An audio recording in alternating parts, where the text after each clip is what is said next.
యేసయ్య 12 మంది శిష్యులు ఎలా మరణించారో మీకు తెలుసా? ఇదిగో వివరణతో ఇలా మీ ముందుకు. మత్తయి అనే శిష్యుడు ఐథియోపియాలో చంపబడుట ద్వారా హతసాక్షి అయ్యాడు. మార్కు అనే శిష్యుడు అలెగ్జాండ్రియా వీధుల వెంబడి ఈడ్చుకొని పోబడుట ద్వారా మరణించాడు. లూకా అనే శిష్యుడు గ్రీసు దేశంలో ఒలివ చెట్టుకి ఉరితీయబడ్డాడు. యోహాను అనే శిష్యుడు పొంగుచున్న నూనెలో ముంచబడ్డాడు.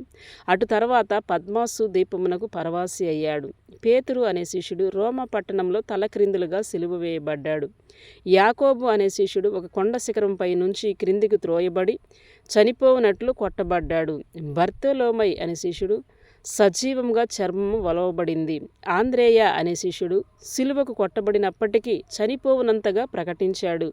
మత్తీయ రాళ్లతో కొట్టబడి తల నరికివేయబడ్డాడు. పౌలు అనే శిష్యుడు నీరో చక్రవర్తి చేత తల నరికివేయబడ్డాడు. తోమా బాణములు విసురుట ద్వారా చెన్నై ఇండియాలో చంపబడ్డాడు. యాకోబు తల నరికివేయబడ్డాడు. సీమోను సిలువ వేయబడ్డాడు. యేసయ్య 12 మంది శిష్యులు హతసాక్షులయ్యారు.